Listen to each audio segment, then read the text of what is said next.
Islamic university Malaysia, ওখানে সেমিনারে যাবার পরে আমি আধুনিক কিছু ব্যাখ্যা জেনেছি।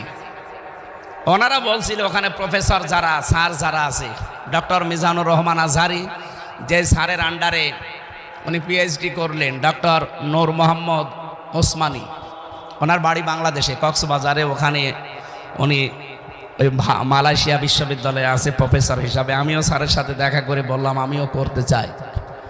বললো ভর্তি হয়ে যাও, আমি সব প্রসেস করে এসেছি, আপনারা দোয়া করবেন, দোয়া চাচ্ছি আমি যেন সহজে এটা করে আসতে পারি।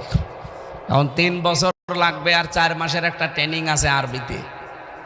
মানে স্যার আছে আমার যারা দায়িত্বে আছে বলছে যাওয়ার দরকার নেই, মাহফিল করেন এই দেশে মাহফিল করলে এটা হবে।